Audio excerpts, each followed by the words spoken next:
என்ன பேர் உங்களுக்கு?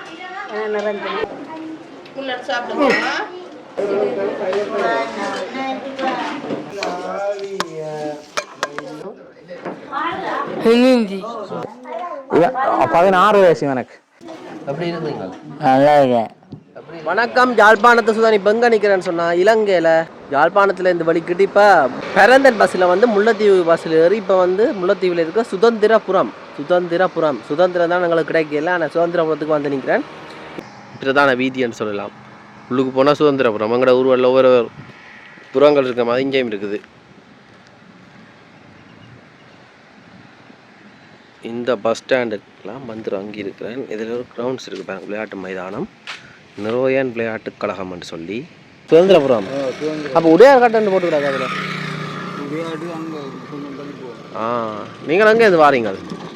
நான் இங்கே பள்ளிவாசல் வந்து சைக்கிள் ஓட்ட வந்தவர் ஐயா. அந்த கோயிலுக்கு என்ன பேர்? பிள்ளையார் கோயிலாம். சுதந்திரபுரம் பிள்ளையார் கோயில். ஒளிரும் வாழ்வு மாற்றுத்திறனாளிகளுக்குரிய ஒரு அமைப்பு இருக்குது. அதுக்குள்ளுக்கு போய் பார்ப்போம் என்ன மாதிரி என்று.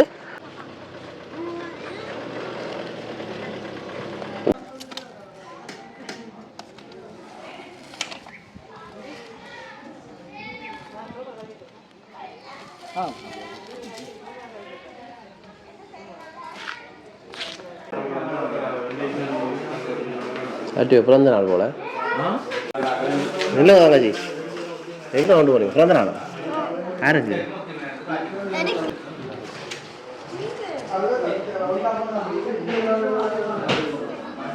எங்கள்கிட்ட பிறந்த நாளுக்கு பாருங்கோ கேக்கள் எல்லாம் கொண்டு போயிடும். ஒளிரும் வாழ்வு புதுக்குடியிருப்பு பிரதேசம். வணக்கம். உங்களுடைய இந்த மாற்றுத்திறனாளிகள் அமைப்பு இந்த அதோட விளக்கத்தை பற்றி கொஞ்சம் சொல்ல முடியும்? ஓகே, நன்றி அப்பன். ஒளிரும் வாழ்வு மாற்றுத்திறனாளிகள் அமைப்பு. நாங்கள் வந்து எல்லாமே மாற்றுத்திறனாளிகள் ஒன்றாக இணைஞ்சு கடந்த 2016ஆம் ஆண்டு எங்களோட அமைப்பு வந்து நாங்கள் உருவாக்கினாங்க. அதாவது புதுக்குடியிருப்பு பிரதேசத்துக்கு உட்பட்ட வகையில் மாற்றுத்திறனாளிகளோட நிலைபெறான அபிவிருத்தி செயற்பாடுகளை மேற்கொள்கிறதுக்காக எங்களோட அமைப்பு வந்து நாங்கள் மாற்றுத்திறனாளிகள் எல்லாருமே சேர்ந்து எங்களுக்காக நமக்கு நாம என்ற அடிப்படையில் வந்து இந்த அமைப்பை நாங்கள் உருவாக்கினாங்க. இப்போ உருவாக்கி நாங்கள் வந்து மாற்றுத்திறனாளிகளுக்கான வாழ்வாதாரங்கள், அவர்களுக்கான குடிநீர் கிணறுகள் அமைக்கிறது, அவர்களுக்கான வாழ்வாதாரங்கள் கொடுக்கறது, இப்படியான வேலை திட்டங்களை செய்து கொண்டு இருக்கிறோம். அதே நேரம் சிறப்பாக மாற்றுத்திறனாளிகளுக்கான செயற்கை கால்களை திருத்துற நிலையமும் நாங்கள் வந்து செய்கிறோம். அதோட எங்களுடைய முக்கியமான செயற்திட்டங்களில் இன்னொரு செயற்திட்டமாக ஞான குழந்தைகள் விசேட பாடசாலை பகல் பராமரிப்பு நிலையமாக எங்களுடைய ஞான குழந்தைகள் பாடசாலை காணப்படுது. இது வந்து கடந்த 4 வருடங்களாக எங்களுடைய இந்த பாடசாலை வந்து இருக்குது. அதாவது புதுக்குடியிருப்பு பிரதேசத்தில் மாற்றுத்திறனாளி குழந்தைகளுக்கான எந்த விதமான விசேட பாடசாலைகள் எதுவும் இல்லாத ஒரு சூழ்நிலையில் ஒரு மனவிருத்தி பாடசாலையாக எங்களுடைய பாடசாலை இருக்குது. இங்கே வந்து 30க்கும் மேற்பட்ட மாணவர்கள் கல்வி கற்கினோம்.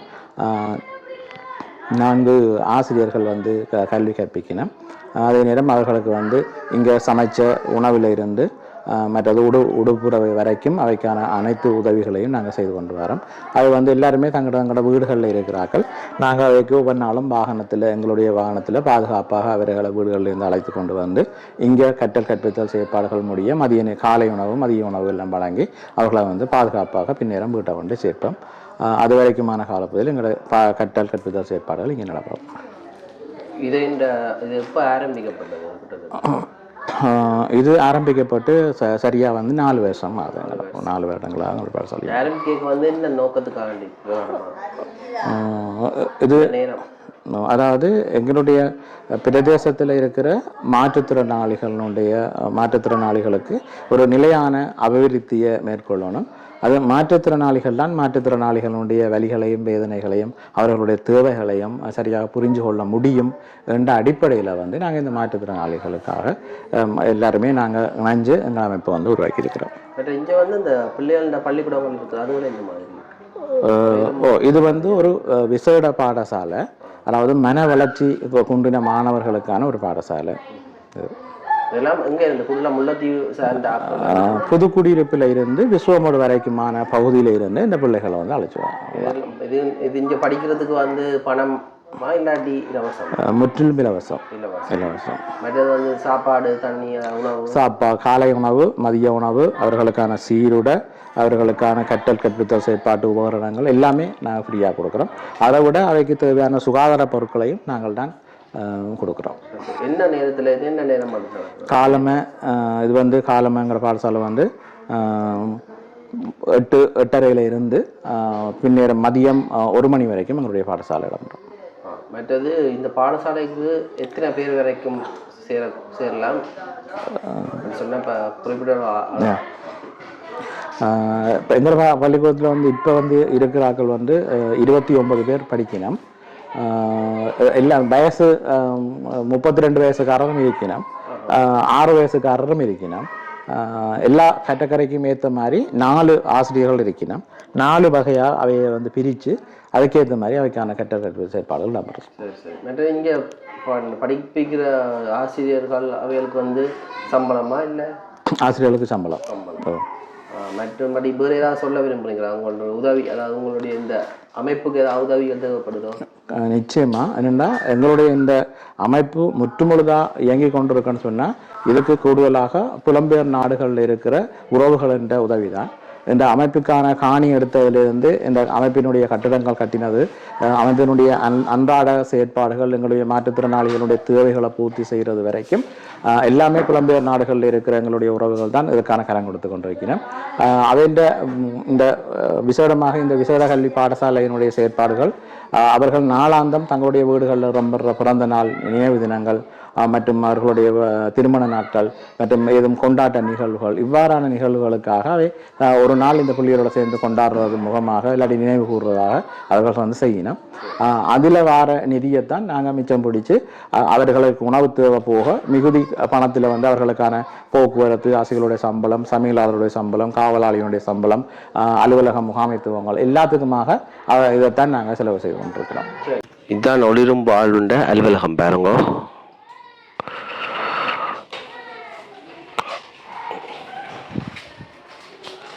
இதுதான் செயற்கை அவயங்கள் திருத்தம்.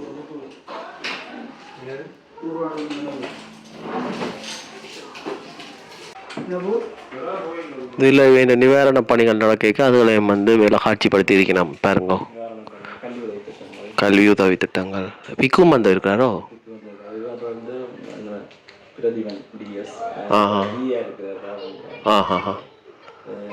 மன்னார் மாவட்ட ஜியா இருக்கிறார். இவர் இப்போ வந்து உதவி அரசாங்கம் சம்பந்தப்பட்ட ஆக்களும் வந்திருக்கணும். நிறுவனத்தின் பதிவு சான்றிதழ் பாருங்க. மாகாண ரீதியாக அமைப்புகளுக்கு இடையிலான அந்த போட்டியில் இந்த அமைப்பு வந்து 3ஆம் இடத்தை வந்து பெற்றிருந்தது. அதுக்குரிய சான்றிதழ் பாருங்க. வணக்கம். உங்களோட பேர்? என் அகிலன், நிறுவனத்தின் ஒளிரும் வாழ்வு மாற்றுத்திறனாளி அமைப்பின் செயலாளர். உங்களோட இந்த அமைப்பை பற்றி கொஞ்சம் சொல்ல முடியும்?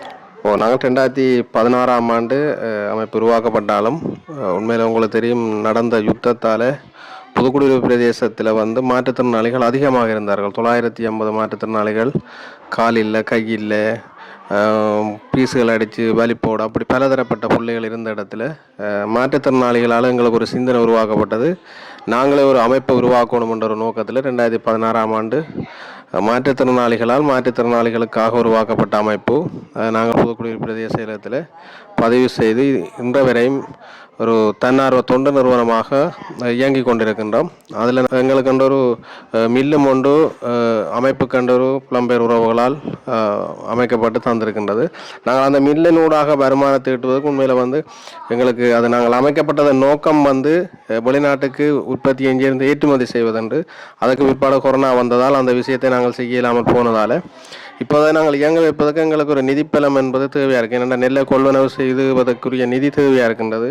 உண்மையில் நாங்கள் நிறுவன ரீதியில் சேத்திரன்களில் வளர்ச்சி அடைந்தாலும் இந்த நிறுவனத்துக்கு ஒரு நிலையான வைப்பில் நிதியீட்டங்கள் எதுவும் இல்லை.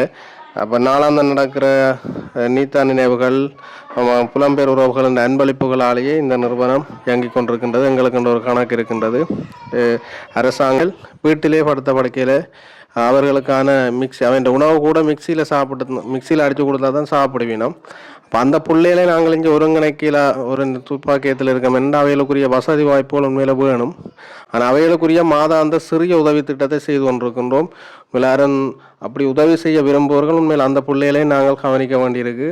இதில் நீங்கள் பார்த்தீங்கன்னா தெரியும், மன்னர் உங்கள் ஒவ்வொரு தரம் அந்த பிள்ளைகளை பொறுப்படுப்பீங்களா இருந்தால் இந்த பிள்ளைகளோட கல்வி செயல் திட்டங்கள், கலை கலாச்சாரம் எல்லா விஷயத்திலும் முன்னேற்றமாக இருக்கும். அந்த பிள்ளைகள் வளமைக்கு மாறாக உண்மையில் ஆரம்பத்தில் நீங்கள் பார்த்தீங்கன்னா தெரியும், நாங்கள் அவைகளை கண்ட்ரோல் பண்ணி வச்சிருக்கிறது கூட சரியான சிரமமாக இருந்தது. இன்றைக்கு சாதாரண மனிதர்களை போன்று சகல துறைகளிலும் அந்த டைமுக்கு என்னென்ன செயற்பாடுகள் செய்யணுமோ அதை செயற்படுத்தி கொண்டிருக்கிறார்கள். ஆரம்பத்தில் வெறும் நேரம் கதைக்க முடியாத பிள்ளைகள் கூட இப்போது நல்ல முன்னேற்றமாக இருக்கிறார்கள். அந்த விஷயத்தில் நாங்கள் நிறுவனம் என்ற ரீதியில் மனநிறைவடைகிறோம். அதே மாதிரி அந்த உதவி செய்கின்ற புலம்பெயர் உறவுகளுக்கும் உண்மையில கடவுள் உண்மையில அந்த பிள்ளைகளின் செயல் திட்டத்துக்காக ஹெல்ப் பண்ணுகின்றவர்கள் இறைவன் ஆசீர்வதிப்பார்.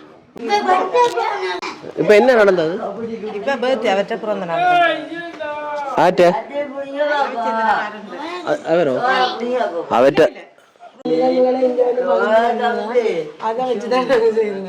அங்க சொல்றீங்க பாருங்க, இங்க பாருங்க. இதுல வந்து இது என்ன தேக்கம் இல்லை சாப்பாடு வச்சிருக்கீங்க.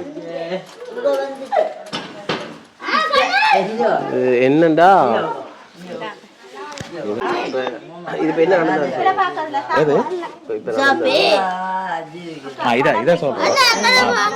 எல்லாரும் லைனுக்கு போறீங்களா? லைனுக்கு போமா, பூ வைப்போமா? போங்க, லைனுக்கு போங்க.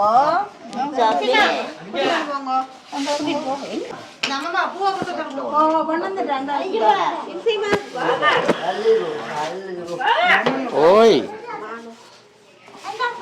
இது இப்ப லீவு நாள்ல நடந்த ஒரு நிகழ்ச்சி சொன்னா இந்த பிறந்த நிகழ்ச்சி. அந்த காணொலியை தான் இப்ப சேர்த்து போடுறோம், நீங்க பாருங்க. வரிசையில நிற்கிறோம்.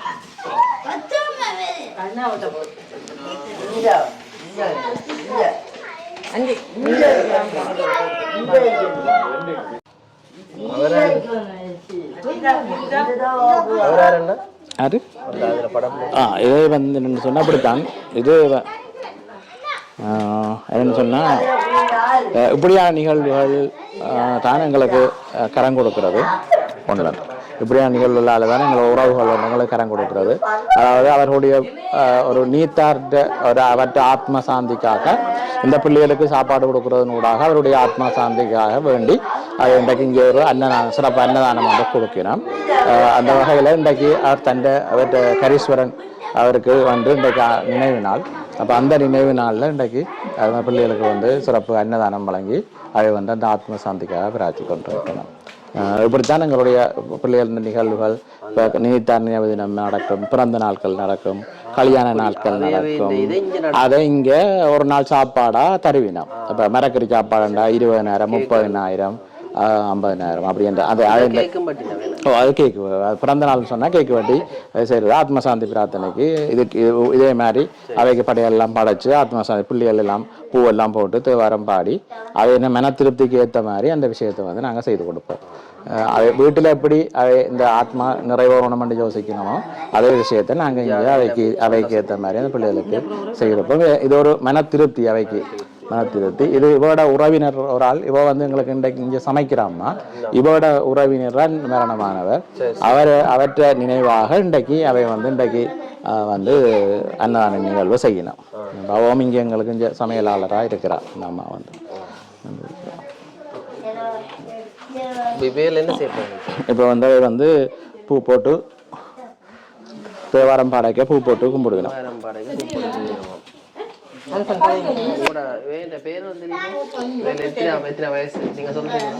ஓ, இவர் அபிஷன் வயசு 8. எத்தனை வயசு எனக்கு? 14. 16 வயசு எனக்கு. பார்த்தா 16 வயசு மாதிரியா தெரியும் உங்களுக்கு? 16 வயசு. ஆளுங்க வளர்ச்சி குறைவு. வளர்ச்சி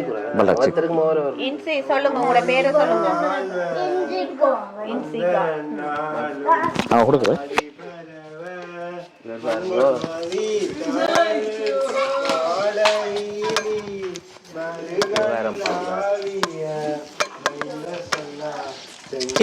ஏந்தியாடும் கணவரீச்சரம் காமுறவே வான்முகில் வளாது வெய்க மணிவளம் சுரக்க மன்னன் கோல் முறையற செய்ய குறைவில்லா நாட்டார்க்கு உரையா போற்றி இன்பமே சூழ்க எல்லோரும் வாழ்க. ஸ்ரீ தமிழ். தேவாரங்கள் இதெல்லாம் சொல்லி கொடுக்குறது. தேவாரம் படிச்சுக்கிறோம். ஆமாம் ஆமாம். இதெல்லாம் வந்து இங்கேயே சொல்லி கொடுத்து பழகினாரோ. அவருக்கு கொஞ்சம் அவருக்கு கையும் காலம் தான் அவருக்கு ஏறாம இருக்கிறது. மற்றபடிக்கு அவர் பார்வை பிரச்சனை ஒன்று, கண் பார்வை பிரச்சனை ஒன்று இருக்கு. பாட்டெல்லாம் பாடுவார். பாட்டு பாடுவினம் எல்லாம் செய்வினம். அது எல்லாம் பாட்டு நிகழ்ச்சி நடக்குது பாருங்க. அமரர் சின்னத்துறை யோகலிங்கம் தான் மாற்றுத்திறனாளிகள் அவையில் வந்து சாப்பிட்ற இடம் பாருங்க.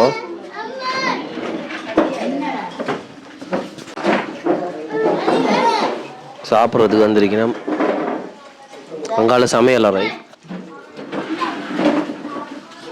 போய் பார்ப்போம்.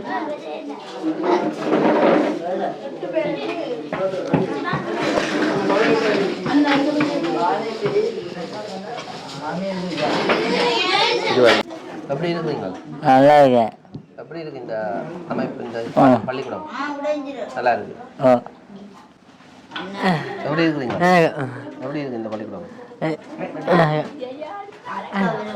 அப்படியே பாருங்க. அங்கே ஒருத்தர் இருக்கு. உங்களுக்கு எத்தனை வயசு? 34. 34.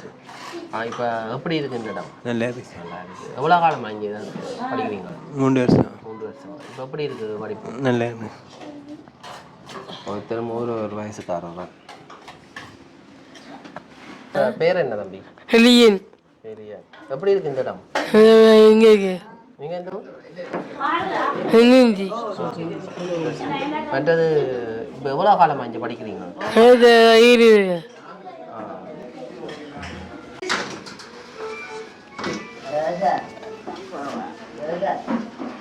மாற்றுத்திறனாளிகளுக்கு இன்றைக்கு சாப்பாடு கொடுக்க போய் நம்ம ஒரு சாப்பாடு மீன் கத்தரிக்காய் கேரட் பீட்ரூட்.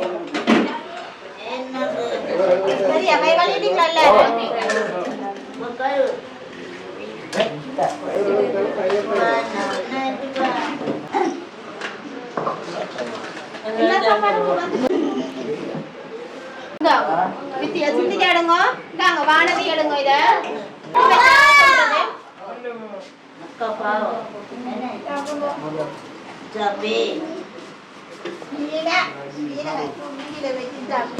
மீன் முழுவதெல்லாம் பிரிம்பா எடுத்து கொடுக்கிறோம் பாருங்க.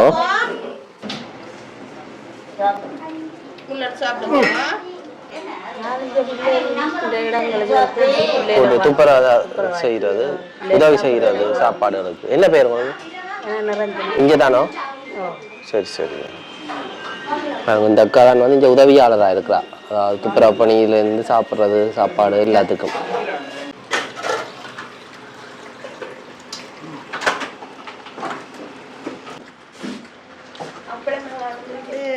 பிள்ளைகளுடைய தொழிற்பயிற்சி, எங்களுடைய ஞான குழந்தைகளுடைய ஒரு பகுதி வந்து இது ஒரு தொழிற்பயிற்சி நிலையம்.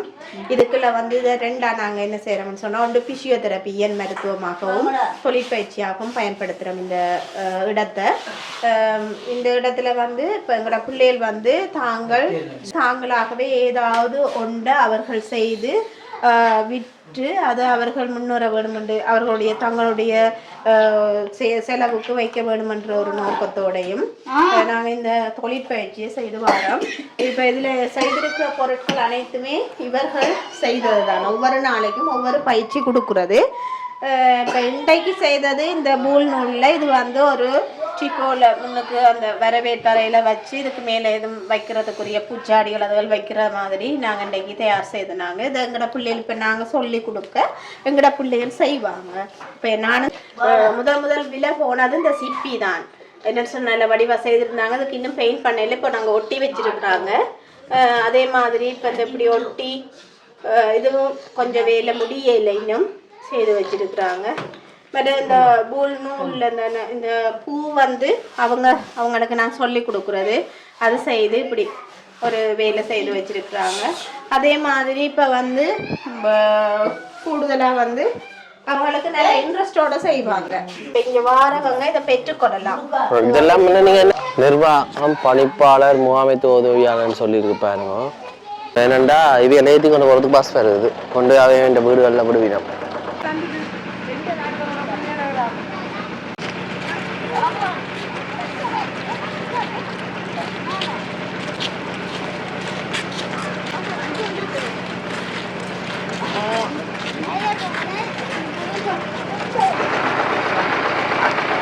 வீட்டுக்கு கொண்டே விடுறது இவையில் எங்கே போயினோம் அவே இந்த வீட்டை கொண்டே விடுறது வாகனம் இப்போ ஏற்றி கொண்டு போகிறது கொண்டே விடுறதா சரி சரி என்னண்டா இந்த பஸ் ஸ்டாண்ட் வந்து அவரை வீட்டை இந்த ஏற்றி கொண்டு வருவினோம் அதை என்னன்னா கொண்டு போய் விடுவினோம் ஏறினோம் பாருங்க